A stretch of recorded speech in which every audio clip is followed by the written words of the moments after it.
Well, ahoy there. This is Dave McKinley from Channel 2 News. We are live at Erie Basin Marina for the Parade of Sails. This, of course, a big event with the Tall Ship Festival. The tall ships are now coming into the Erie Basin Marina.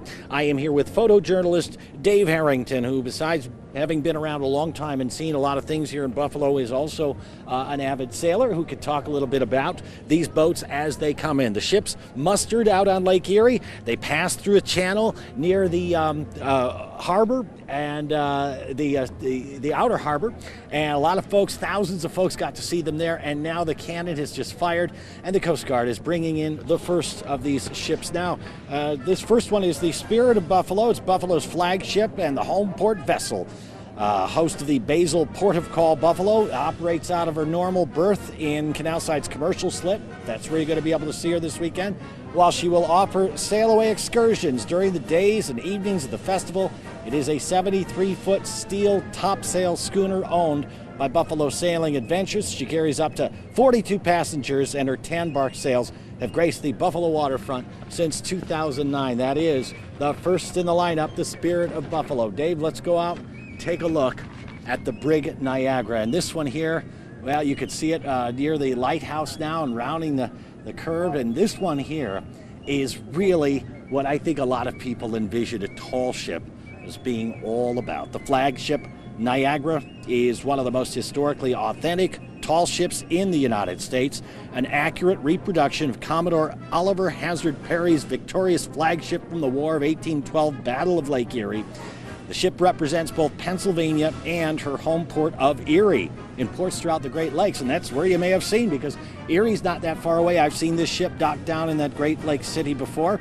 The ship currently offers 3 distinctive educational programs to the public, including educational day sails, an individual trainee program, and 4-credit high school and college programs. She will be berthed at the Canalside docks if you'd like to come down and see her this weekend. And here she comes in, and she is under sail.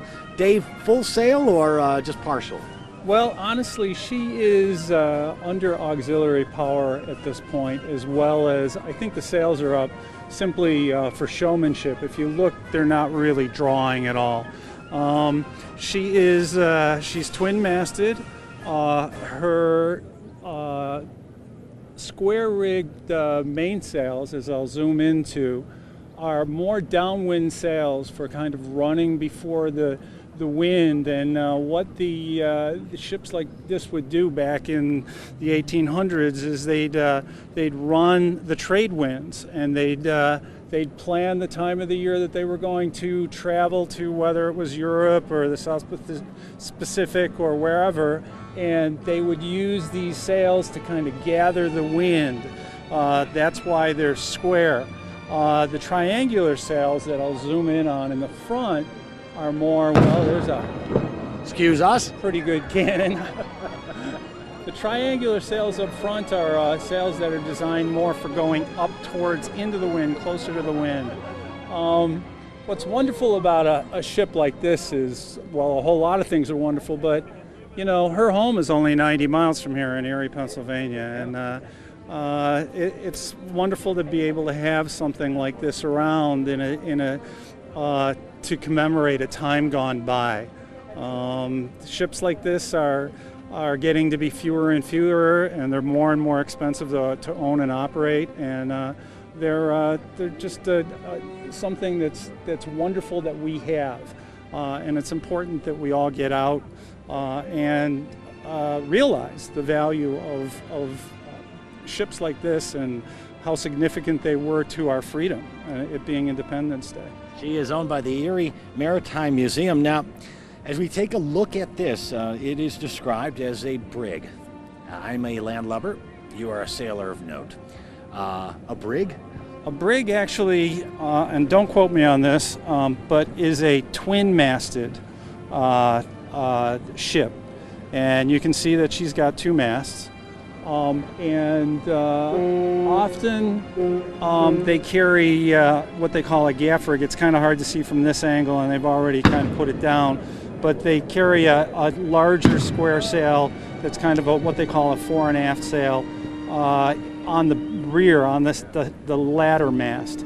And normally with the brig, the mast up in front is a little bit shorter than the mast in the back. Yeah. If you look at her now, I mean, she really is a beauty pointing right at us like this. And you look at the rig, what you're looking at is, I'm zooming in here, those are called the yard arms. They're the booms that are holding the sails out. And now they're dropping one of the square rig sails. It's slowly coming down as they come into port. Now bear in mind, you know, ships like this, even back in the old days, I mean, they didn't have auxiliary power.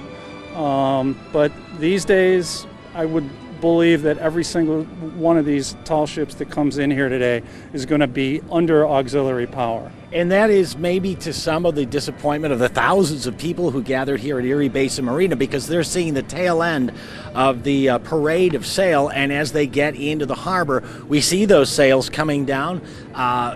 It looked like it was almost under full sail, as you mentioned, perhaps mostly for show, for the thousands who are here that want to see this and are really actually thrilled by it.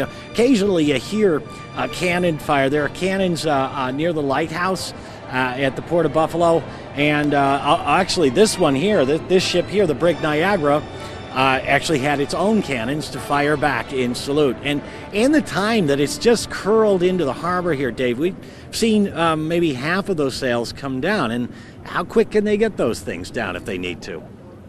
Well, when there's no wind, very little wind, which is like today, you can see by the flag, a vessel like this is not under pressure. So you can gather the sails, a seasoned crew can gather those sails or furl those sails, stow those sails very, very quickly. However, if you were out in a gale force winds out in the North Atlantic, it would tear your fingernails out trying to gather those sails, and could be very, very, very dangerous. But, you know, this is, I think that sailors always like a little bit more wind than this. So I think it's ideal from a safety point of view that there's not much wind. Here come down her dual jibs. Those are the two triangular foresails that are coming down off of the bowsprit, which is that big boom. I'll zoom in on it. That's up at the bow of the ship. And they give the ship stability and also allow it to sail into the wind a little bit more.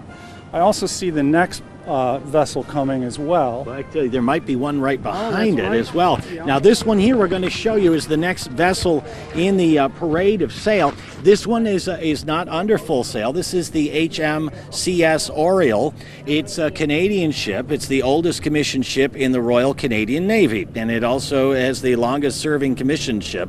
Now the sail training vessel of the Royal Canadian Navy. This sailing ketch is based at the CFB Halifax in Halifax, Nova Scotia. So it came quite a way to be here. It was originally built in 1921 as the flagship for the Royal Canadian Yacht Club in Toronto, commissioned into the RCN in 1952.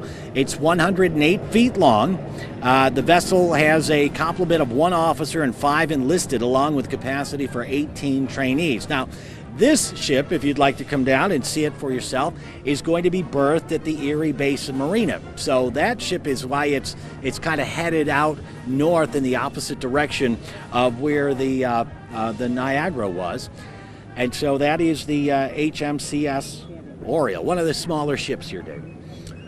She's a ketch, and she's considered fore and aft rig. She's a more modern design. When I say modern, I mean still 100 years old, approximately. I look at her as kind of a seasoned yacht, you know, rather than a tall ship. Totally capable of sailing the South Pacific or to Europe. You can see that there's 2 masts. The main mast is the forward one, and then the mizzen is in the back. The difference between a ketch and, say, a yawl, I'm sure you've heard the term yawl before. Only when I was in Texas. Yes, ketch yawl. Yes, exactly. A ketch, the helm, the person driving, is behind the second mast. And kind of inside baseball, if it was a yawl, the mast would be behind the driver. They're a very versatile design. You can change, they have a lot of sail configurations so that when the wind starts blowing more and more, they can reduce sail and still be very stable. All right. I'm gonna pan over to this next beauty that's coming in. Yeah, let me tell our viewers on WGRZ.com, I hope you've enjoyed this live stream of the Parade of Sail. I'm Dave McKinley along with Dave Harrington from Channel 2 News, and this is the Empire Sandy. At 203 feet, it is the largest vessel in the Buffalo fleet, a three-masted schooner out of Toronto. She is a converted steel-deep sea salvage tug that saw service in the North Atlantic with the British Navy during World War II. It is now a turn schooner. The name comes from the relative heights of her masts, I am told. She primarily does day sails, private cruises, weddings, corporate events on the Toronto harbor front. And so again here, the Empire Sandy, Dave. And again, those sails are up, and that's giving everyone a great, great view of this tall ship. She is actually what they call a topsail schooner, and now she's dropping. She just dropped one of her flying jibs. I would imagine that she's going to drop the other ones pretty quickly. She's under auxiliary power. She's about to do a move, I would think. I'm guessing that she's going to go into the inner harbor. She would do something called a jibe, where she would turn with her stern towards the wind. However, as time is going by here, there's getting to be less and less wind out here. She's also what you would call a topsail schooner, and that means that she carries three yard arms, which are those three beams right there, that can carry square rig sails for sailing downwind. She also has what they call gaff rig sails, which are gaffs are the booms across the higher end of the mast that I'm zoomed in on. She is quite the looker, that's for sure. Very yachty looking. Yeah, and again, Empire Sandy at 203 feet, the largest vessel in the Buffalo fleet. She is a hospitality ship able to seat more than 160 visitors for below decks dining or host 275 passengers on a day sail. A crew of 25 to operate this tall ship, and this will be berthed, if you'd like to come down and see her for yourself, along the Riverwalk between the Buffalo and Erie County Naval and Military Park and Erie Basin Marina. So to get to her berth, she is going to have to turn about here, as Dave described capably a moment or two ago, if you were with us here on the live stream. Let's see, what else? Empire Sandy's main salon below decks is also going to be serving as the Wegmans VIP Hospitality Lounge during the festival. So if you are lucky enough to score VIP tickets for that event, I guess you'll get a close hand look. So that is the Empire Sandy. Shall we move along, David? Who is this? Who is this? Well, I'll tell you who it is.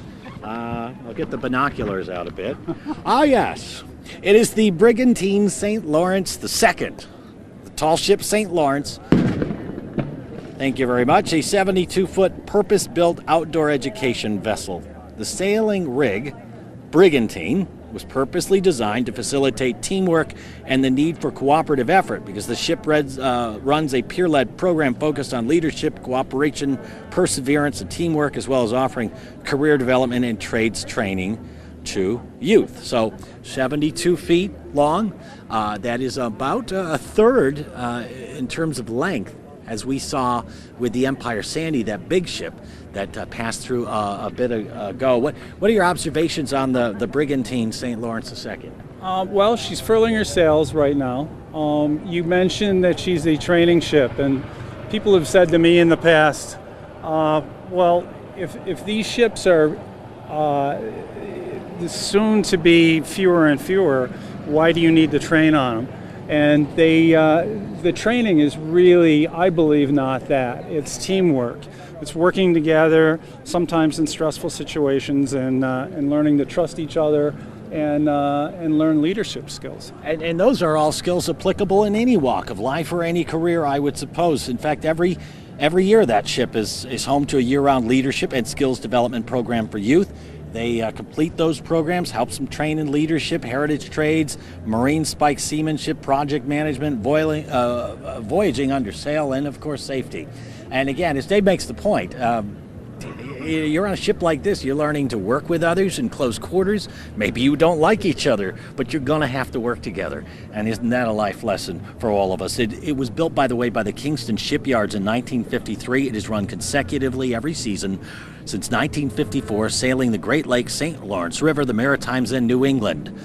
So, there she is, the Brigantine St. Lawrence II. And now we turn your attention, and ours as well, to the Pride of Baltimore. And this is a ship that Dave could talk a little bit more about. He's got an affinity for this one, I know, but I'll tell you first that the Pride of Baltimore II is a topsail schooner, a reconstruction of an early 19th century Baltimore clipper. It is owned and operated by the Pride of Baltimore, a not-for-profit organization, and its mission is to promote historical maritime education, foster economic development and tourism, and represent the people of Maryland at every port she visits. And she visits quite a bit. Dave, you know a little bit more about this ship, don't you? Well, if I can mention, this is the Pride of Baltimore II.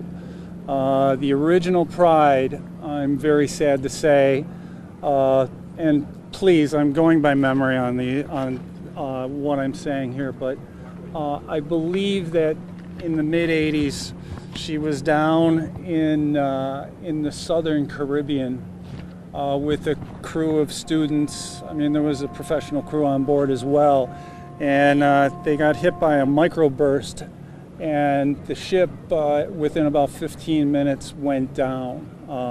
I believe the skipper and 2 crew members died. So this is the Pride of Baltimore II, which I believe is a copy of Pride. All right. Before we talk a little bit more about that ship and the sails that our viewers are watching, we want to mention that throughout the course of our webcast, our live stream this afternoon, you've been enjoying some pictures from not only the air with our drone and our sky cameras, and not only along the shoreline where Bill Boyer was staked out near Wilkerson Point, but also you've been enjoying views of this parade of sails from on board a ship. That ship is that one you're looking at right now, the Pride of Baltimore II, the topsail schooner, and our Franco Ardito has been on that ship this afternoon, and he has been the one providing you the pictures of the parade here, of these ships from on board, if you were wondering. So the Pride of Baltimore II, as Dave noted, the topsail schooner. Now, the Pride II offers experimental education programs, day sails, deck tours, and private charters. Since her commissioning in 1988, she's traveled over 250,000 nautical miles, visited 40 countries, and docked in over 200 ports of call. The Pride of Baltimore II, certainly, think about that, 250,000 nautical miles she has been around. And if you want to see her for yourself up close and personal, you need to go to Canalside, because that is where she's going to be berthed, the Canalside docks for the Pride of Baltimore II. Now, you've got a nice straight-on shot here, Dave. She is one of the most beautiful yachts that I have ever laid eyes on. I never get tired of taking pictures of her. I was very fortunate to get the assignment through Channel 2 News. It must have been about 15 years ago. Pride 2 was here in Buffalo, and I had the opportunity to take a TV camera and spend a day on her, sailing her up to the entrance to the Welland Canal in Port Colborne. Got to know some of the crew, got to interview them, had fun, took beautiful pictures, and put together a beautiful story. The crew on Pride 2 never forget Pride 1, and I feel a little bit melancholy about it, but she represents the loss of her older sister. Well, she does so beautifully, and again, this is just we're here with thousands of people at the Erie Basin Marina. They're lined up on the rocks and sitting wherever they can. They're jammed in, and I'm not hearing them talk at all. So there's something about this ship that they're just taking it in, and just in awe, like all of us. This is all, of course, part of the Tall Ship Festival here in Buffalo. It took years to organize and get it here. A dozen of the tall ships.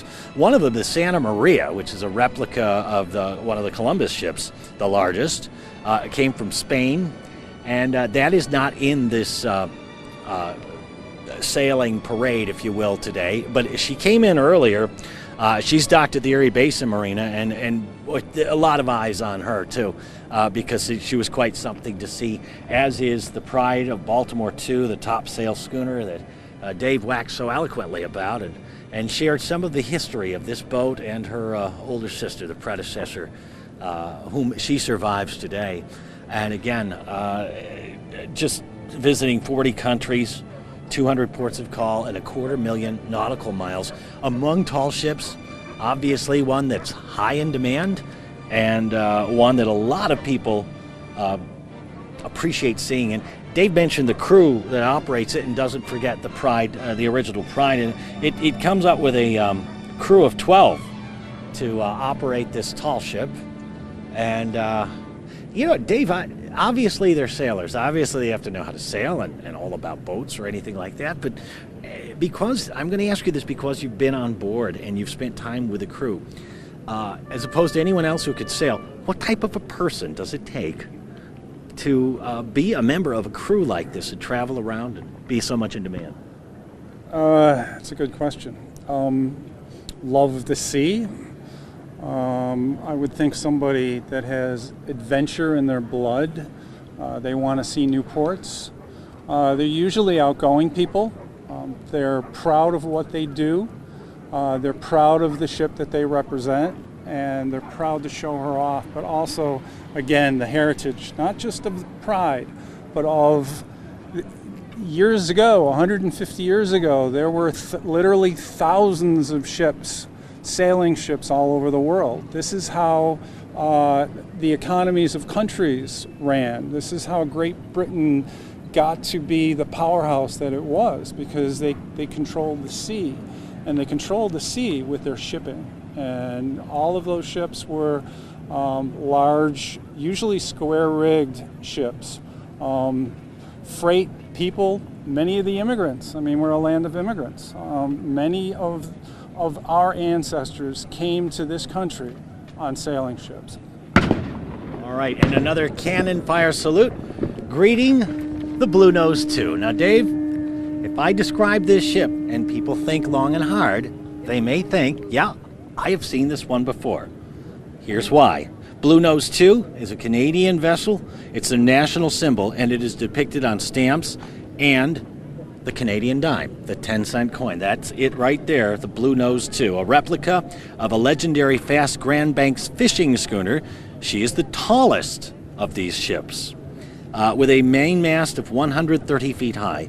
It is owned by the province of Nova Scotia, so it is a government-owned vessel. The 181-foot wooden schooner sails from Lunenburg. She last visited Buffalo soon after her launching in 1963. It has been a long time coming for her return. She was rebuilt in 2012, sails with a crew of 18. She's going to be along the Riverwalk between Buffalo and Erie County Naval and Military Park and the Erie Basin Marina, if you'd like to see it. So there it is. And Dave, you've got that picture-perfect view of the Bluenose II. And now that we've said it, this is the one on the Canadian dime, and people watching this might go, okay, I have seen that one before. With the passion that I shared for Pride, if you asked one of our neighbors to the north or to the west, Canada, what the most significant sailing ship there is to Canada, I would imagine 8 out of 10 people, 8 out of 10 Canadians would say she's the Bluenose. She sails the North Atlantic. She was, from what I understand, a fishing boat on the Grand Banks, which is out northeast of Newfoundland. Up all the way up near Greenland and Iceland, and very shallow, very, very rugged, dangerous area. And not only were they carrying ships like this, were they carrying freight, but they were also great fishing boats and providing seafood for the Northeast, New England, and they weren't alone. There were fleets that were coming out of Nantucket, Boston, various areas along the U.S. shore up around Maine, Gloucester, Massachusetts. And a lot of the time they were in spirited competition to get to the best fishing areas, fish them, and then as quickly as they could, and you can see how sleek she is. With a good wind, she's probably easily capable of 8 or 10 knots. So she could cover, 240, 250 nautical miles over a period of 24 hours. So that way she can get her haul, get that seafood, fish, back to her port, whatever port she might be working out of at that time. Outstanding to me, Dave, is what we mentioned just as she sailed in and we started talking about the Bluenose II, is that she launched in 1963, and that was the last time she visited Buffalo, for goodness sake, 56 years ago. And that's outstanding to me because, we're right next to Canada, after all, and you would think that of any of these ships that would visit Buffalo, this one maybe had been here a time or two, but this is the first time in 55 years that she's been over here in these waters, and surprising to me. But again, obviously being a Canadian national symbol, she's quite busy, I would imagine. Well, it's also, I believe, and I could be wrong about this, but I would believe a big commitment to bring a vessel like this into the Great Lakes. A vessel this size has to come through the St. Lawrence Seaway. It has to go through the locks near Montreal. It continues on past Kingston, Ontario, up through the Thousand Islands, into Lake Ontario, and then through the Welland. So it's considerable effort that it takes to get a vessel like this into the Great Lakes, and then also get her back out, because I would imagine this ship is going to be, as soon as the weather starts to get cold, she's going to be heading up through the St. Lawrence, into the North Atlantic, and then probably to warmer climes somewhere, continuing on her cruise. Let's take a look at the smaller ship, I should say, passing right in front of her now. That's the Appledore 5, steel-hulled 65-foot gaff schooner that's going to be offering sailing excursions for up to 24 passengers during her time here over the weekend. It is sailed by a crew of 4 to 6 and also offers science under sail environmental science programs and windward-bound sail training on Saginaw Bay up in Michigan. So she's going to be berthed in the Erie Basin Marina. If you'd like to take a look, I know Joshua Robinson spent some time at the Appledore 4 and 5 are part of this parade of sail, and he spent some time on one of them, operated by youth, basically. Cutting their teeth, honing their skills, not only in sailing but in life. So that's the again one of the smaller ones, a 65-foot gaff schooner, Dave. She's a steel-hulled ship.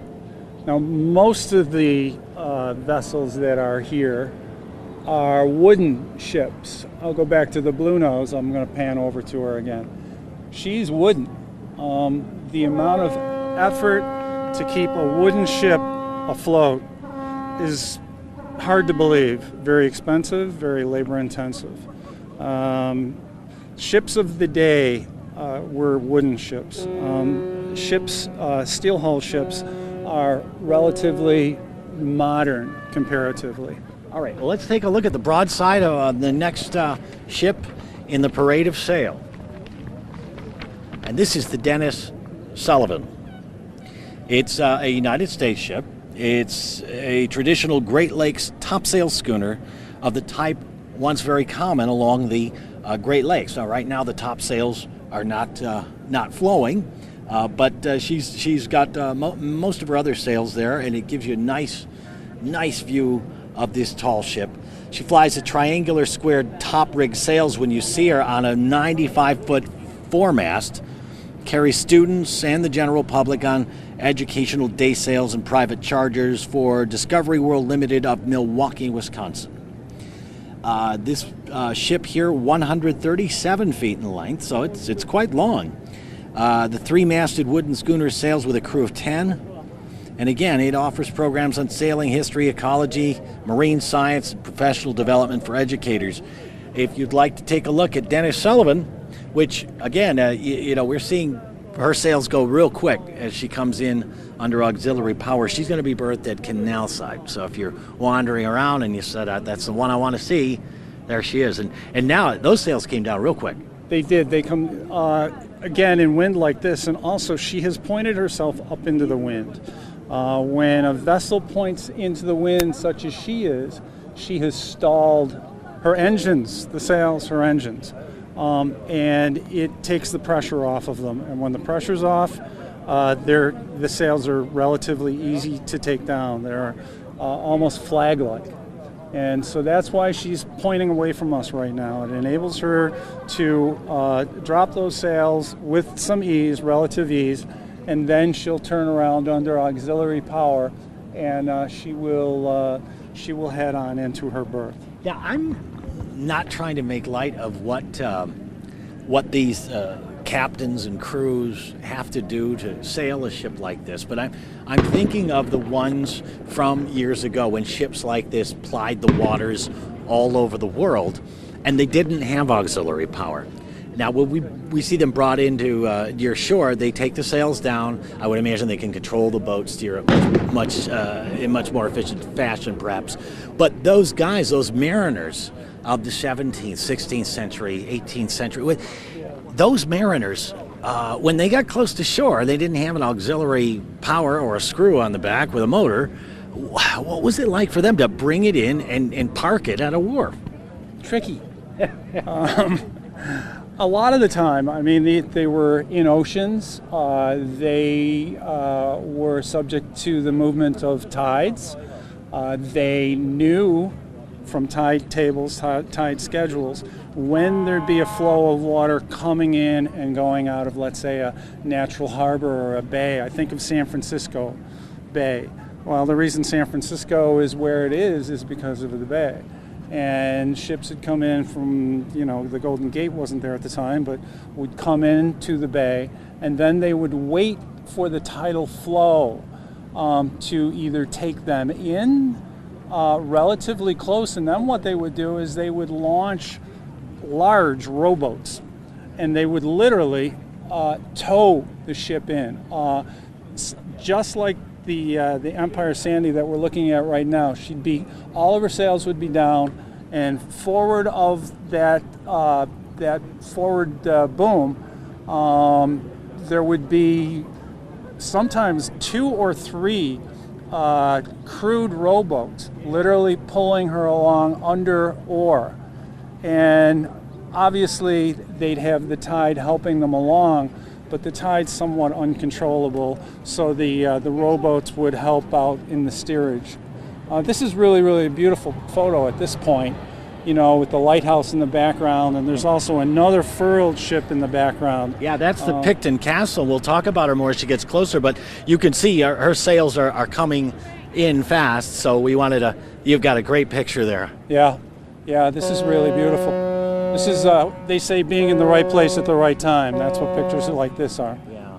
We hope you're enjoying this a live stream of the Parade of Sail as part of the Buffalo Tall Ship Festival here on WGRZ.com. My name is Dave McKinley, and I'm with photojournalist and avid sailor, and you can tell that by his comments, Dave Harrington. And we're just pleased as punch to be standing down here at Erie Basin Marina with a few thousand of our closest friends, I would say, watching the tall ships come in after the Parade of Sail, which you've been watching perhaps online when these ships were out in Lake Erie under full sail as they mustered and then came toward the port of Buffalo and past Wilkerson Point, and we had, of course, our drone up to fly over them. We had Franco Ardito on the Pride of Baltimore II to give you a glimpse of what it was like being on a ship in one of these sailing parades. And of course, on land, Bill Boyer down at Wilkinson Point when they were coming by, and Dave and I are pleased to be here at Erie Basin Marina with so many others. We've been waiting, some of them since this morning, to stake out positions and to take a look for themselves on what has been, and thankfully for that, a splendiferous day weather-wise here in Buffalo. It really, it's Marv Levy is not quite as old as some of these ships, perhaps, but I think he said it best: where would you rather be than right here, right now? So, coming into view, it looks like a real ship of old. It's called the bark Picton Castle from the Cook Islands. It is a 3-masted square rigger, currently on her 7th circumnavigation of the globe under Captain Dan Moreland. 7 times around the world is where this ship has been. It's a stately 179-foot steel vessel. It hails from Rarotonga in the Cook Islands. It is licensed to sail on long-distance deep-water sail training voyages from an unofficial home port in Lunenburg, Nova Scotia. Dave, the mass on this, according to the paperwork I'm reading, I'm not trying to be an expert, but they provided us information to tell you about each of these ships, and we're sharing that with you now. The mass to 100 feet tall. She spreads 12,450 square feet of sail and voyages with a crew of 12 and 40 sail trainees. Now, that may not mean much to most of us, 12,450 square feet of sail, but to a sailor like yourself, I imagine you could tell us, it seems like a lot of laundry up there. A lot of laundry, and I would imagine a lot of expense. That amount of square feet, I can't even imagine what those sails cost. These ships are extremely expensive to operate, and I think that part of the reason that she's all around the world is because she needs to keep on moving, keep on showing herself off, and trying to raise not a profit.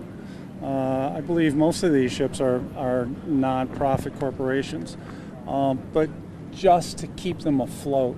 The Bluenose is coming into the foreground as well. Oh, another nice picture. Yeah, here we go. Another right place, right time.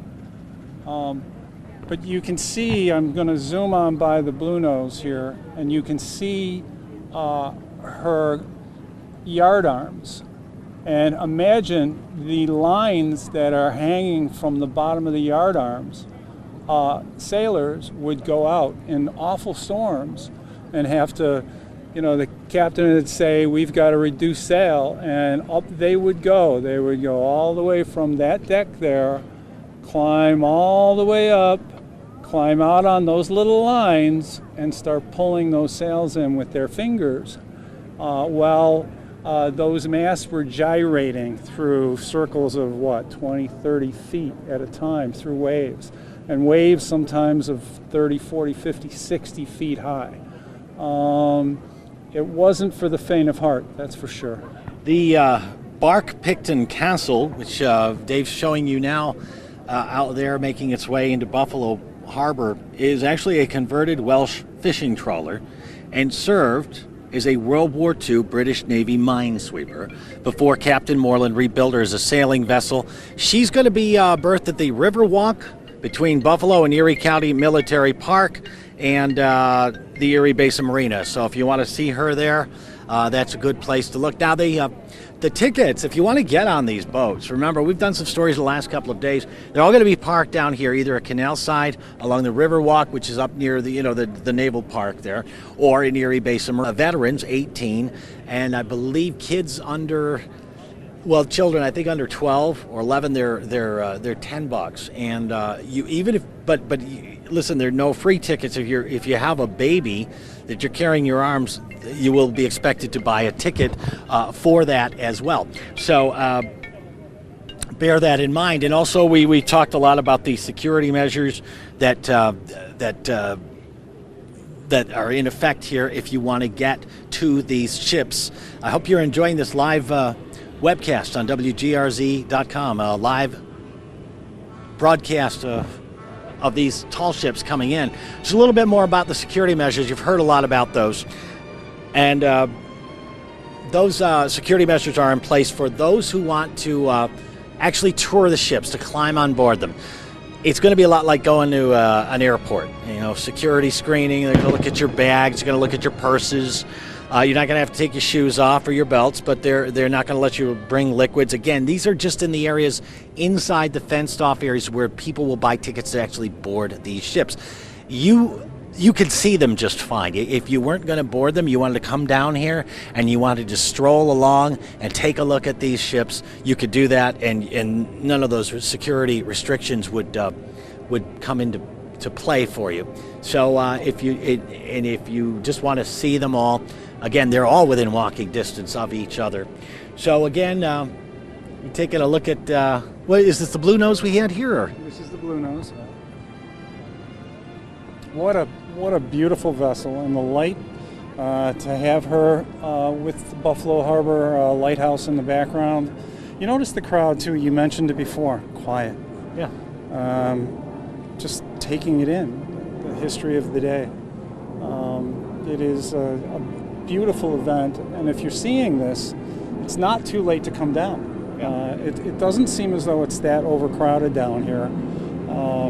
There's a tremendous opportunity to come down, and if you want, go on them and pay the fee. If you don't, it's absolutely free, and you can walk down here and just kind of walk around and enjoy the view and a beautiful evening. And we want to make note too for our viewers and listeners on our live stream here that when we talk about the tickets to go see the ships, if you want to actually get on them, you should know that doesn't start until Friday morning at 11 o'clock. So if you come down here tonight for the fireworks, you'll see them berthed, and you'll be able to enjoy them that way. But as far as the tours, that begins tomorrow morning at 11 o'clock. So we're back taking a look at the broadside of the bark Picton Castle, that three-masted square rigger, currently on her 7th circumnavigation of the globe. Now, Dave was talking about earlier the 12,450 square feet of sail, and just how much that is, because it seems to me that it's perhaps more than some of the other tall ships. But does that, Dave, would that make that ship that much faster than a lot of others? I don't necessarily think speed is not necessarily the goal of carrying a lot of sail area. It might be because they're carrying a lot of freight and their beams are wide, and just like a large tractor trailer that you'd see going down an interstate. I mean, these vessels were designed to haul goods, and those are their engines, and they need to be versatile as well in order to balance the ship, to keep it performing in lighter air, lighter wind, or heavier wind. So it's Dave asked before, what it would cost. There is this small sailboat in the foreground here, and I would guess that the three sails on that small sailboat that's sitting there probably would cost, I don't know, maybe $1,500, $1,000 for those three sails. So imagine as I zoom out to that ship, both of those ships that are out there, what it would cost to keep those sails in good working order, and what it would cost to purchase them.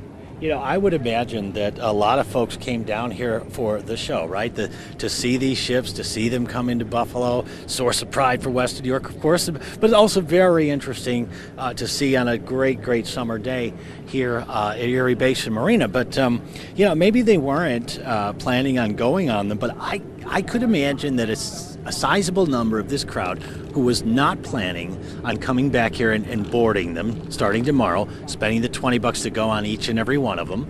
Once you see them, I would imagine a sizable number of people are looking at each other thinking, well, I gotta go get some tickets. I want to get on them. They're unique, and when you look at them from this distance, obviously they're very picturesque. But when you go on board a ship like that, all of a sudden you start to realize how elaborate everything is. the rigging, how large the rigging is. I'll zoom in a little bit. I think I can show some of the rigging on this ship. I mean, what's holding up the mast? Look at all of the standing rigging on this ship. And every single one of those lines that's on that ship is adjustable by the crew. Not one of them is stationary. And all of that needs to be handled by the crew that are working the ship, especially when she's at sea, 24 hours a day. And you can see the sails that are furled on the gaffs.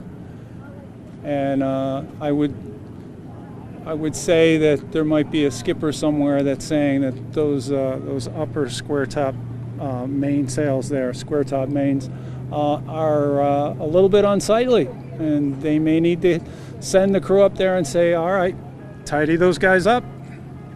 All right, well, that is the last of the ships and the Pride of Sail, this parade of tall ships that we are privileged to see here in Buffalo. And I want to thank you, Dave, for your comments and your color analyst, if you will, and just all your knowledge and thoughtful comments on these ships so that our viewers could appreciate them a little bit more.